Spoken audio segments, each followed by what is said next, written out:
todas as coisas à sua vontade. Tem fé no futuro, por isso coloca os bens espirituais acima dos bens temporais. Sabe que todas as alternativas da vida, todas as dores, todas as decepções são provas ou expiações e as aceita sem lamentações. O homem de bem, que tem o sentimento de caridade e de amor ao próximo, faz o bem pelo bem, sem esperar retorno. Retribui o mal com o bem, toma a defesa do fraco contra o forte e sempre sacrifica seus interesses à justiça. Encontra satisfação nos benefícios que distribui, nos serviços que presta, nas alegrias que proporciona aos seus semelhantes, nas lágrimas que seca, nas consolações que leva aos aflitos. Seu primeiro impulso é o de pensar nos outros, antes de si, acudir aos interesses dos outros antes de procurar os seus. O egoísta, ao contrário, calcula os ganhos e as perdas de toda ação generosa. É bom, humano e benevolente para com todos, sem distinção de raças nem crenças, pois vê irmãos em todos os homens. Respeita nos outros todas as convicções sinceras e não amaldiçoa quem não pensa como ele. Em todos os momentos, a caridade é o seu guia, tendo como certo que aquele que prejudica os outros com palavras maldosas, que agride os sentimentos de alguém com seu orgulho e seu desdém, que não recua perante a ideia de causar um sofrimento, uma contrariedade, ainda que ligeira, quando poderia evitá-la, falta ao dever do amor ao próximo e não merece a clemência do Senhor. Chamo o Sr. José para a prece de hoje. Prezados irmãos, boa noite. Que a paz do nosso Divino Mestre esteja com todos. Vamos então unir os nossos pensamentos, mentalizarmos Deus, nosso Pai, Jesus, o nosso Mestre, e pedirmos a proteção para que possamos mais uma vez aprender aquilo que devemos aprender para podermos continuar crescendo espiritualmente e podendo ajudar aqueles que mais necessitam do que nós. Senhor, que a tua paz, que o teu amor, que a tua misericórdia seja para com todos que aqui se encontram, encarnados e desencarnados. Pai nosso que está nos céus, santificado seja o vosso nome, venha a nós o vosso reino. Seja feita a vossa vontade, assim na terra como no céu. O pão nosso de cada dia dá-nos hoje. Perdoa, Senhor, as nossas dívidas, assim como nós perdoamos aos nossos devedores. Não nos deixes cair em tentação, e livra-nos de todo mal. Que assim seja. E a mensagem desta noite está a cargo da nossa irmã Hilda, que tem a palavra. Boa noite a todos. Eu escolhi esse tema, relacionamentos, por conta até das minhas próprias dificuldades. Diz que a gente tem que encontrar o objetivo da nossa encarnação. E passado aí alguns 40 anos, né, eu encontrei o meu, que é trabalhar os meus relacionamentos. Então, diante das dificuldades que eu tenho, que eu preparei um pouquinho essa fala, espero que possa vir a contribuir com vocês um pouquinho. Principalmente para mim, né? Ninguém consegue viver sem a harmonia do grupo social no qual se encontra. Animal gregário, o ser humano nutre-se da vibração e da presença do outro, que o estimula para avançar na busca da sua autorrealização. Nós precisamos dos outros, porque mesmo aquele cidadão que está lá num deserto, ele não vai crescer o quanto poderia crescer se estivesse em sociedade. Porque eu costumo dizer que onde há ser humano há conflito, mesmo que seja interno. E são justamente os conflitos que nos tiram da acomodação, nos alavancam para a reflexão e nos fazem crescer. O relacionamento social é de grande importância para desenvolver os valores que se encontram adormecidos nos refolhos do inconsciente, aguardando os estímulos que os fazem exteriorizar, e isso somente é possível na convivência com os outros indivíduos da mesma espécie. Eu baseei bastante em Joana de Ângeles. Ela tem uma coleção psicológica que eu acho que vale a pena ser estudada. Então, esse trecho aí é do livro Vida, Desafios e Soluções.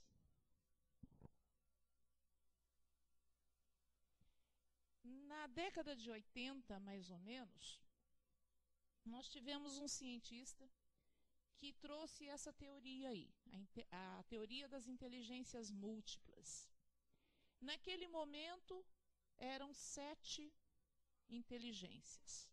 Espacial, que se relaciona com a questão da percepção das formas, a questão do espaço, que inclusive a minha é um pouquinho só desenvolvida. A lógico-matemática, de raciocínio lógico, de símbolo, de relações, de padrões. Então, é a inteligência que trabalha muito a questão de causas e consequências.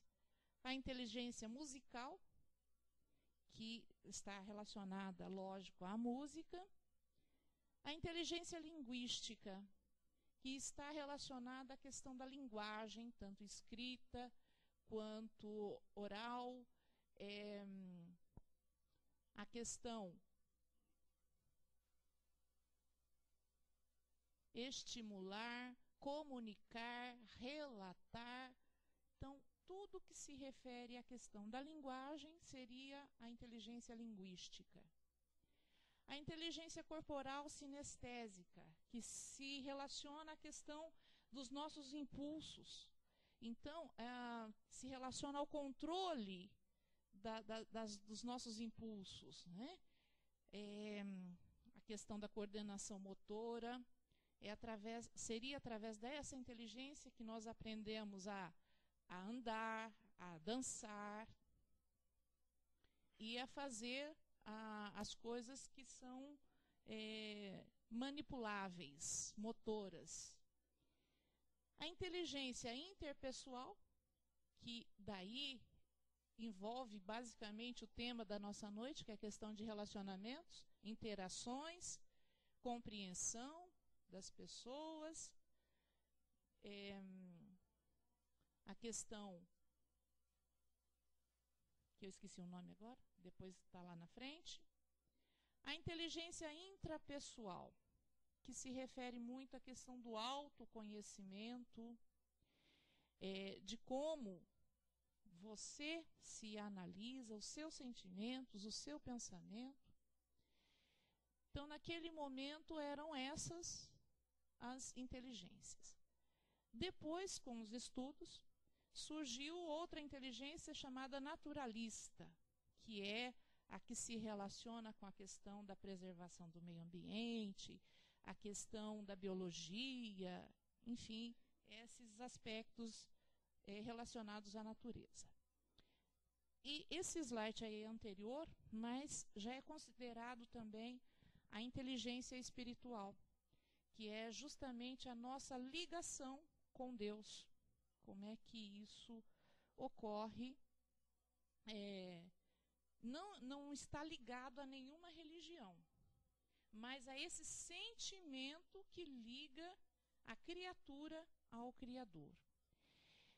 Na verdade, hoje já existe contestação dessa teoria aí, porque os cientistas já colocam, não são inteligências múltiplas, são potencialidades que nós temos. Para nós não importa muito se é inteligência, se é habilidade, potencialidade. O que importa para nós é que nós, no decorrer do nosso desenvolvimento, de encarnação em encarnação, nós vamos buscando desenvolver o conjunto dessas inteligências. E elas se relacionam, porque no momento em que eu estou aqui falando com vocês, além da linguística, eu estou desenvolvendo a lógica para ordenar o pensamento, estou gesticulando, enfim. Então, são inteligências que se interrelacionam muito profundamente. E a inteligência interpessoal, que trata basicamente da questão dos relacionamentos, da minha relação eu com o outro, ela está ligada bastante à inteligência intrapessoal. Eu não consigo me relacionar com o outro, ou pelo menos me relacionar bem com o outro, se eu não conheço a mim mesma. Não tem como eu me relacionar se eu não tiver a linguagem. E a linguagem, aí nós vamos ver que ela se exterioriza através de vários mecanismos. Nós somos um ser gregário, como a Joana de Ângeles colocou lá, e então nós temos a nossa espiritualidade, porque somos todos irmãos. Então essa inteligência interpessoal envolve essa questão de espiritualidade, até porque Jesus pronunciou: amarás a teu Deus de todo o teu coração e a teu próximo como a ti mesmo. Então é uma trilogia, a questão da espiritualidade é uma trilogia, eu, o outro e Deus. E também envolve a inteligência sinestésico-corporal, que é a questão dos meus impulsos. O que eu vou dizer, como eu vou dizer, em que momento, em que situação. Muito bem. Então, voltando um pouquinho à questão da inteligência intrapessoal, nós temos aí o autoconhecimento como fator principal dessa inteligência. Como estão os nossos sentimentos? Como estão os nossos pensamentos? Que linguagem eu utilizo para exteriorizar esses sentimentos, pensamentos? Quais são as minhas necessidades físicas, espirituais, psicológicas? Que energias estão predominantes em mim, na medida em que eu tenho esses sentimentos, tenho pensamentos? O que isso está trazendo de energia para mim? Será que está me trazendo inquietações? Será que está me trazendo realizações? Então, um outro pensamento de Joana de Ângeles o homem deve comprometer-se ao autodescobrimento para ser feliz, identificando seus defeitos, suas boas qualidades. Aí é importante, sem autopunição, sem autojulgamento, sem autocondenação. Mas por que eu fiz isso? E daí fica sofrendo aquela angústia porque fez coisa errada. Né? Então a gente tem que aprender a se perdoar, a verificar sim onde nós estamos falhando, mas sem nos autocondenarmos, sem nos autoflagelarmos. Bom, eu errei nisso, então eu vou transformar isso numa responsabilidade e buscar não errar mais. Né? Então a gente tem que eliminar aqueles defeitos que constituem motivos de conflitos para nós. Essa deve ser a nossa meta.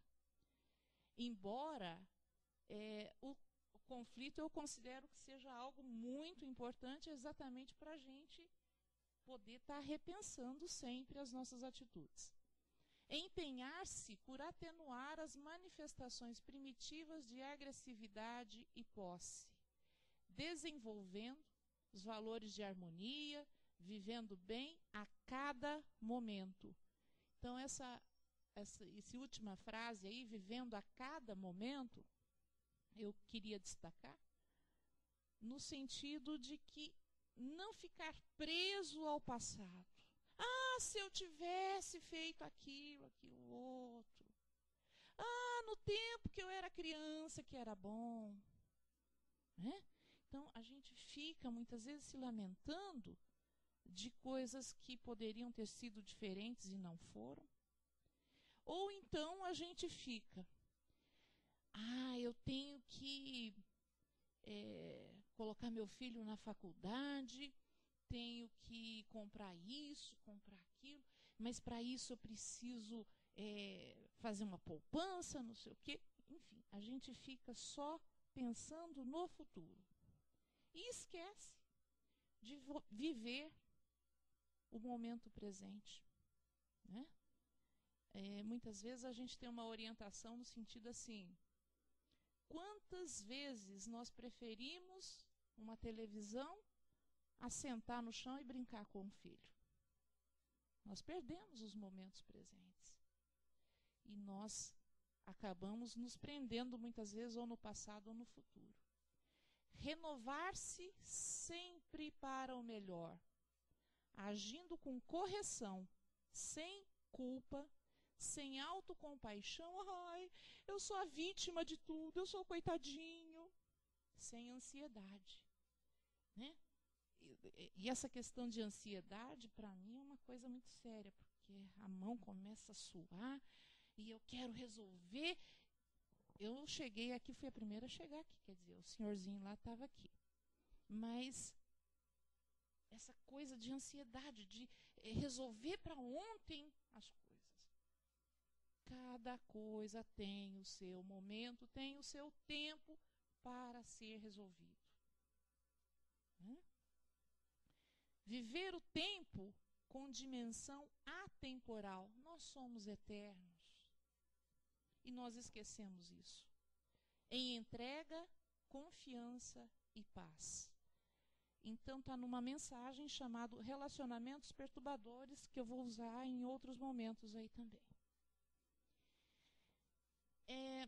Eu trouxe essa mensagem para dizer que a série da Irmãs de Fu é uma enfermeira do Hospital Esperança, que trabalha junto com Eurípides Barçanufo, sob orientação do nosso venerando Bezerra de Menezes. E ela, com outras palavras, ela vai estar dizendo também as mesmas coisas que Joana. Se nós não nos aceitamos, magoamos a nós mesmos. Por isso, o auto-amor é também auto-perdão. Perdoar é ter uma atitude de compaixão que nos distancie dos julgamentos e críticas severas e inflexíveis. Será que a gente se perdoa? Né? Será que a gente se ama? O remédio será aprender a amar a vida que temos, o que somos, o que detemos, e viver um dia após o outro, cultivando na intimidade a certeza de um percurso que fizemos, a certeza de que o percurso que fizemos deve ser visto como o melhor e o mais proveitoso às necessidades que carregamos. Essa é a nossa marca personalizada na obra da criação, pela qual devemos responder com um siso moral. Na verdade, as pessoas têm os seus limites, inclusive os seus limites emocionais, espirituais, os seus limites intelectuais. E, naquele momento, agir daquela forma talvez tenha sido a condição máxima daquele indivíduo naquele momento. Em outro momento, no momento seguinte, pode ser que nós hajamos de forma diferente. Mas naquele momento, nós temos que ter a consciência que nós fizemos o nosso melhor. E por isso, a questão do auto-perdão, de não ficar se punindo por aquilo que a gente não fez. Mas isso não acontece comigo. Eu me puno ainda bastante em relação a muitas coisas. Ninguém consegue ultrapassar seus limites pessoais de uma hora para outra. A palavra limite quer dizer o ponto máximo. Em termos espirituais, só daremos conta daquilo que podemos. Nem mais, nem menos. O martírio representa alguém querendo dar além do que consegue, idealizando caminhos, cobrando de si o impossível. Uma postura de inaceitação de sua condição íntima, gerando insatisfações e desequilíbrios. Então, isso me lembra a frase que ninguém dá aquilo que não tem. Nós só podemos oferecer aquilo que é realmente do nosso domínio, da nossa essência. Então, nós chegamos no item linguagem. Nós podemos dizer que a linguagem, ela é, na verdade, um conjunto de coisas, que ela se expressa através das palavras, das expressões, de tudo que nós vivenciamos no dia a dia.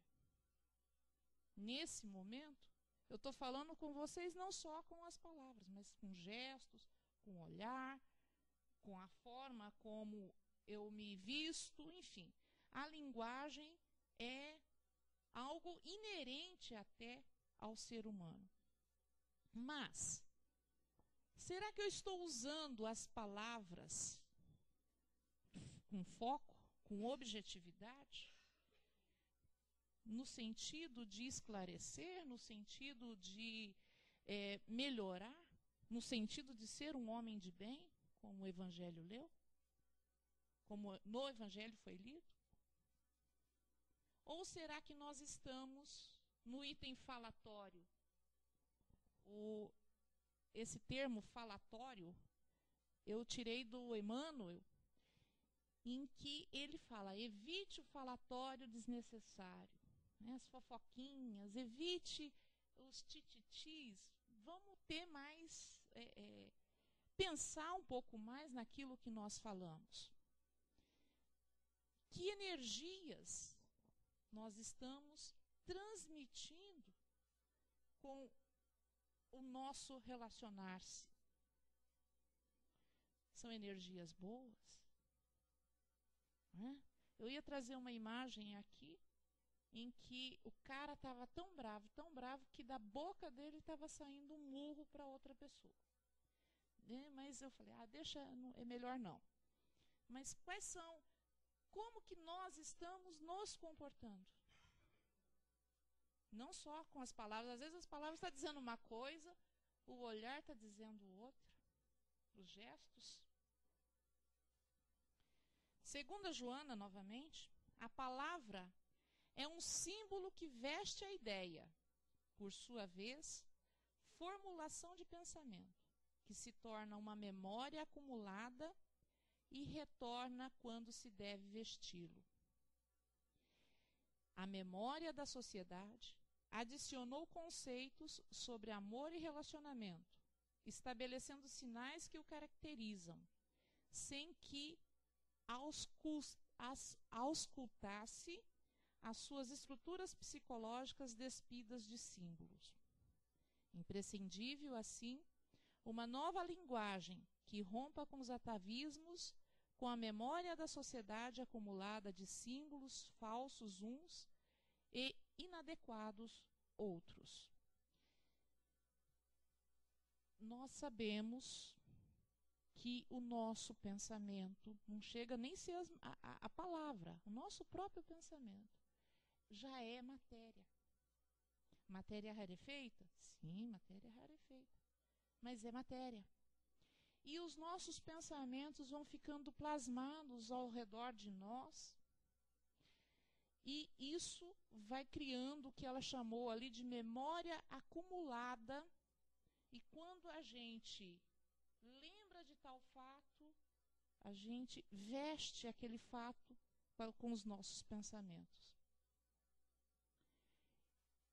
Então ela coloca que é preciso uma nova linguagem que rompa com os vícios que estão impregnados aí na nossa sociedade.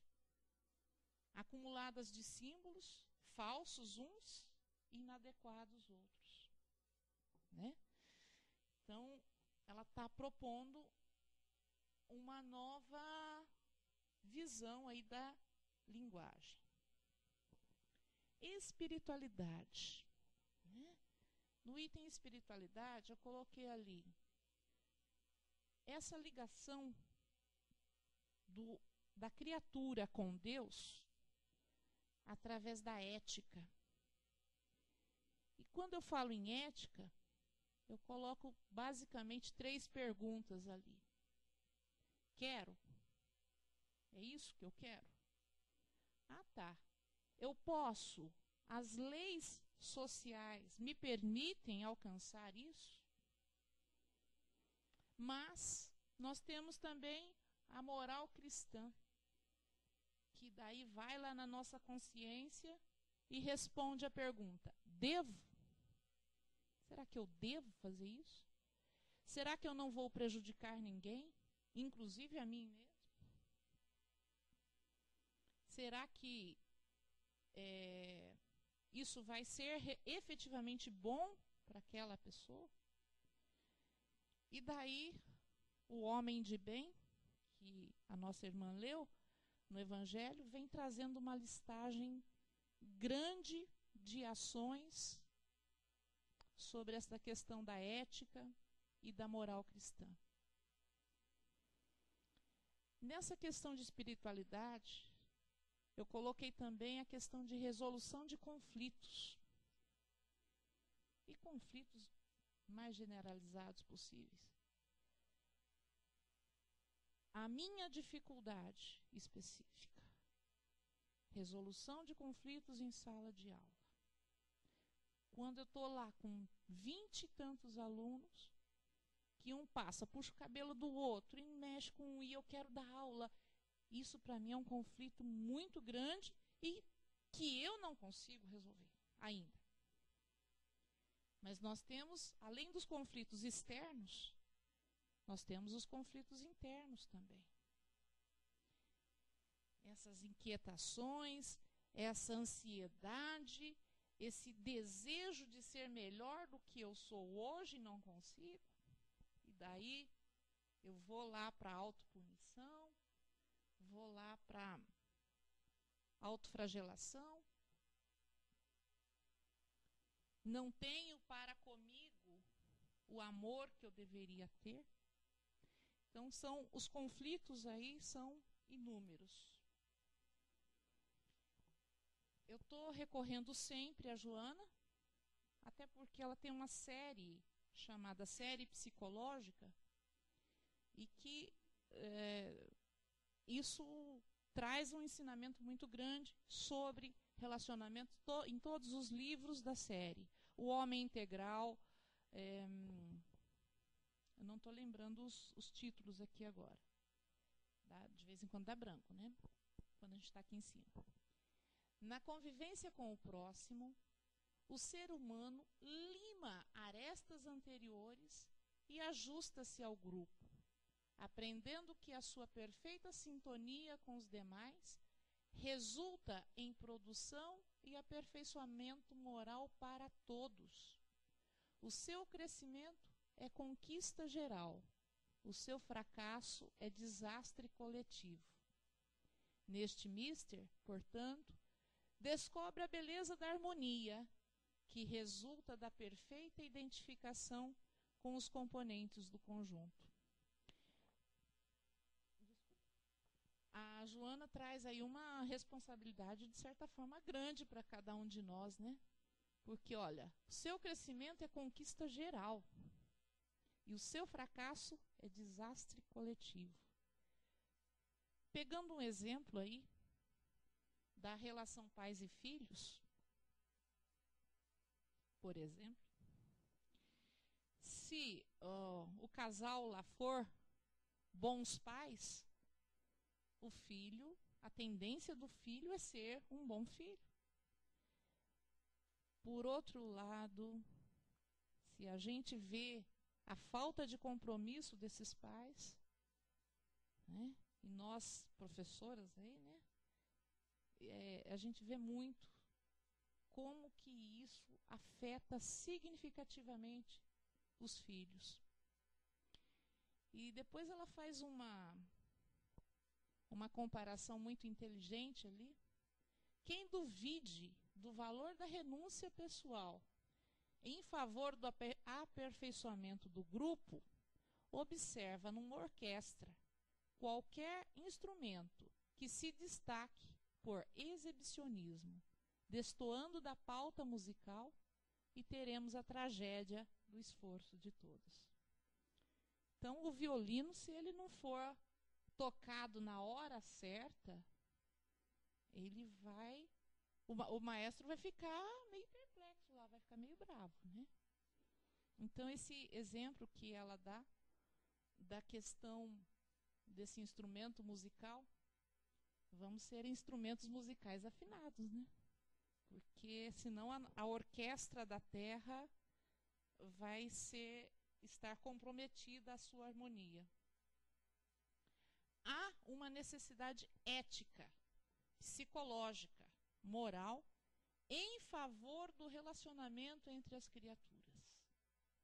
Aí ela vai definir o que é um relacionamento saudável.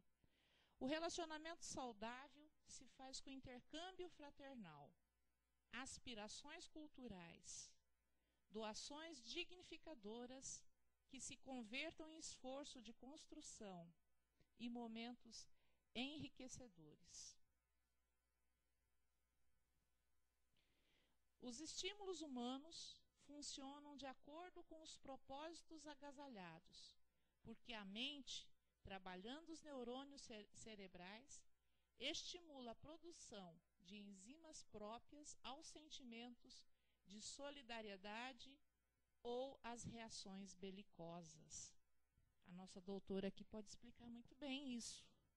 Então, a raiva, por exemplo, ela permanece no nosso organismo pelo menos 2 horas depois de deflagrado o processo. Então, essas enzimas, a neurocetamina e as enzimas de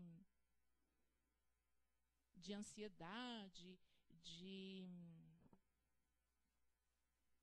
enfim, elas permanecem no nosso corpo e promovem a energia, que daí nós vamos nos relacionar e em determinados momentos falar, deixa eu me afastar dessa pessoa porque uma coisa ruim, né? Uma sensação ruim. Ou em outros momentos, como é bom ficar perto de fulano, ela tem uma energia positiva, por conta de que até o nosso próprio corpo trabalha esses estímulos de acordo com a nossa mente. Assim, portanto, aspirar e manter ideias de teor elevado constitui meio seguro de conseguir-se relacionamentos saudáveis. Bom, esses 6 itens aí, eu tirei desse George Courizer, 6 habilidades essenciais. Então, ele trabalha que para a resolução dos conflitos, nós precisamos destas 6 habilidades. Primeiro, criar e manter o vínculo, até mesmo com o opositor. Estabelecer um diálogo e negociar. Levantar uma questão difícil sem parecer agressivo e hostil. Aquela questão delicada, né? Mas a gente tem que levantá-la até para que possa ser clareada o conflito. Entender a causa do conflito. Será que esse conflito o conflito está na relação pessoal? Envolve interesses? Ou é um conflito que daí é mais fácil de se resolver, da problematização colocada ali para aquele momento? Usar a lei de reciprocidade. Ele coloca aí a questão da cooperação. Construir uma relação positiva, um vínculo afetivo na medida do possível.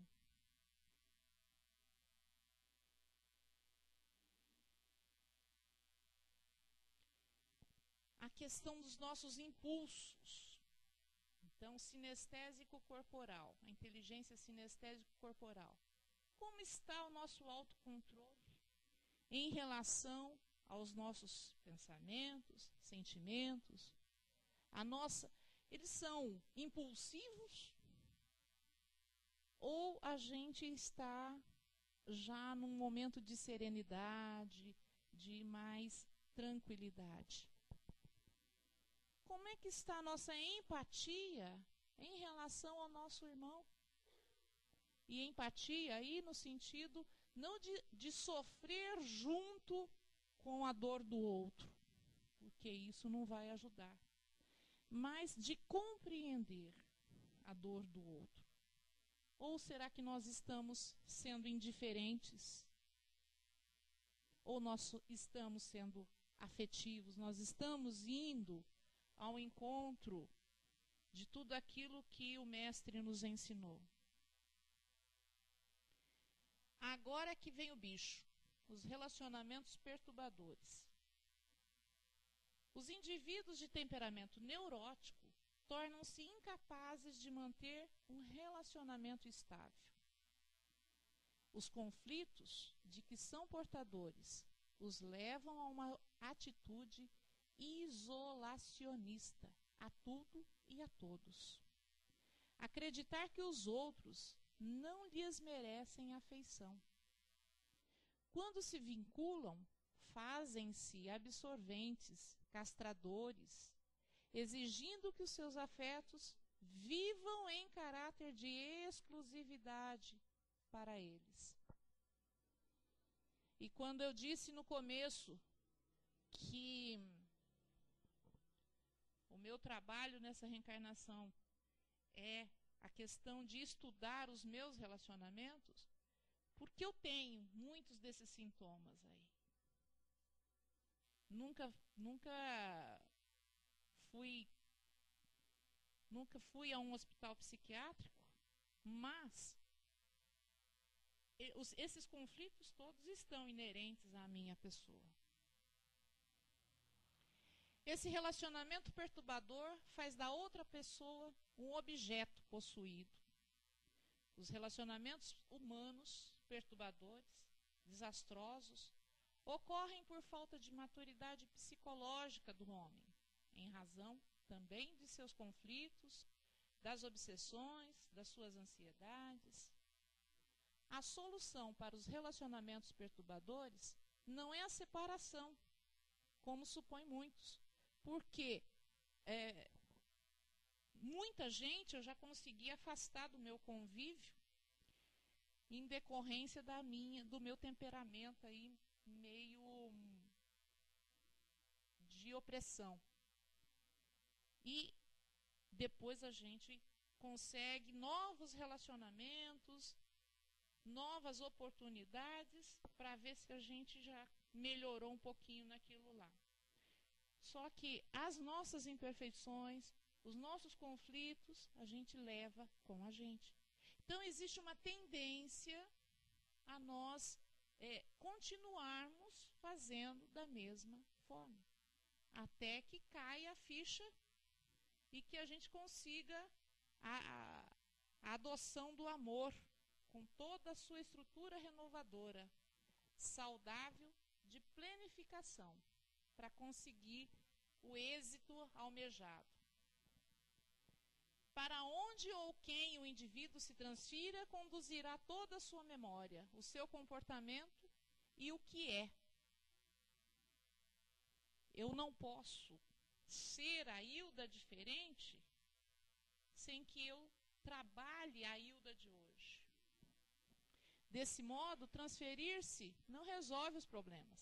Antes, nós devemos solucionar isso em cada um de nós para trasladar-se, se for o caso, depois.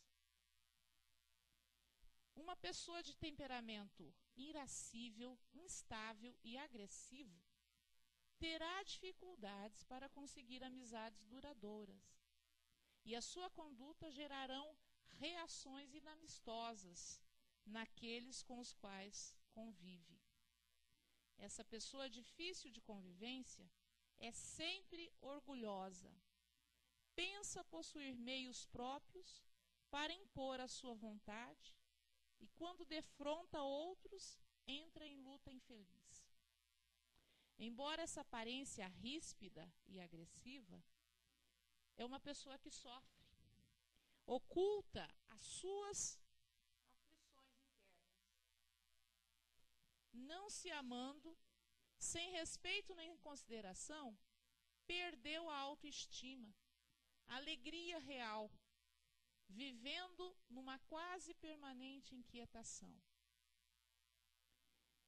Não acredita que mereça amor, agarra-se à paixão que consome, em contínua variação emocional. Uma hora está feliz, eufórica, outra hora está num baixo astral muito grande. Explode com frequência e despoticamente torna-se indiferente à aflição que desencadeia nos outros. Dispõe de campo emocional mais amplo para descarregar as constantes tempestades internas que a sacodem com violência.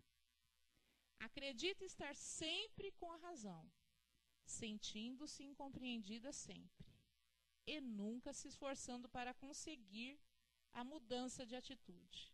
Ninguém de vocês tem nenhum aspecto aí, né? Graças a Deus. Não possuindo resistências morais, se encontra sós. É incapaz de gerenciar conflitos. Quase sempre nega-se a receber socorro especializado. Concomitantemente, estabelecem-se vínculos obsessivos que agravam o quadro. Claro, né? Se eu fico... As energias que eu emito através dos meus relacionamentos, pensamentos, é aquilo que igualmente eu atraio. São muito infelizes esses relacionamentos conflituosos.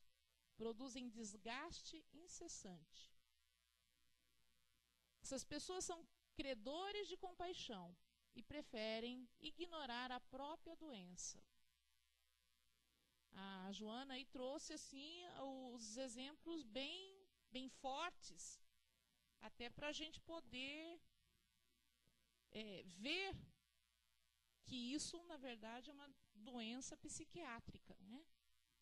Ama sempre, mas não te permitas relacionamentos conflituosos sobre a justificativa de que tens a missão de salvar o outro, porque ninguém é capaz de tornar feliz aquele que a si mesmo se recusa a alegria de ser pleno. Ninguém muda ninguém, né? Nada muda se eu não mudar. Então, nós não vamos conseguir endireitar o outro. nem o filho, nem o marido, nem o aluno. Ele, na sua vivência, no seu tempo, é que vai buscar crescer. Quando a gente se cansa de sofrer, aí a gente busca o caminho para superar esse sofrimento. Vou colocar todos. Então, nós temos aí o resumo de tudo isso que eu disse. Ame a seu próximo, como a si mesmo. Então, muitas vezes a gente esquece desse como a si mesmo. E para isso a gente precisa do autoconhecimento. Preciso ver os meus sentimentos, pensamentos, energias, linguagem, como é que está a minha espiritualidade, meu autocontrole. Eu tenho empatia para com o outro. Eu percebo as dores e as necessidades do outro. Os sentimentos e os pensamentos, muitas vezes, sem dizer, as pessoas estão pedindo socorro. As energias do outro, eu tenho clareza de que isso é do outro. Né? Então, amar a si próprio e ao outro são tarefas do homem de bem. Aqui são sugestões para a melhoria do relacionamento que foi editado pela FEB. Procure colocar-se na situação do seu interlocutor para entendê-lo acertadamente. Muitas vezes a gente acha difícil, às vezes a gente não dispõe de recursos para isso. Não seja um rigoroso defensor da sinceridade. Dê a sua opinião sem palavras ou entonações agressivas. Não, tem que ser do jeito que eu quero, né? Observe seus métodos de cultivar a verdade. Está acabando, gente. Muitas pessoas que se presumem verdadeiras são veículos de perturbação e desânimo. Não seja o dono da verdade. Né? Então, expressar-se, mas buscar respeitar igualmente as pessoas que estão ao seu lado. Estimule as pessoas à prática do bem. Descubra o lado positivo de cada um. Seja otimista. Aí tem um versículo. Não saia da vossa boca nenhuma palavra torpe, mas só a que for boa para promover a edificação, para que dê graça aos que ouvem. Paulo, Efésios 4:29.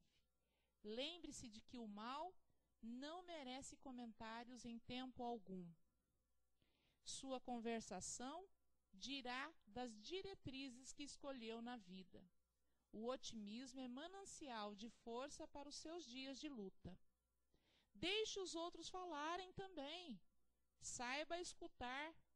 Isto é uma habilidade passível de desenvolvimento. A minha diretora tem esse provérbio popular aqui, né? A palavra é de prata e o silêncio é de ouro. E ela costuma dizer para nós o seguinte: nós somos donos das palavras caladas e escravos das palavras faladas. Falou, já era, já projetou aquilo na atmosfera. Né? Respeite as ideias contrárias às suas. Aprenda a expressar-se corretamente, sem o uso de gírias, jargão, palavreado ou gestos vulgares. Fala construindo. Use a palavra como um instrumento de auxílio. Evite zombarias. E acabou-se a nossa apresentação. Então, muito obrigada a todos pela paciência. Eu espero que eu possa ter contribuído um pouquinho com vocês, com essa reflexão. Muito obrigada.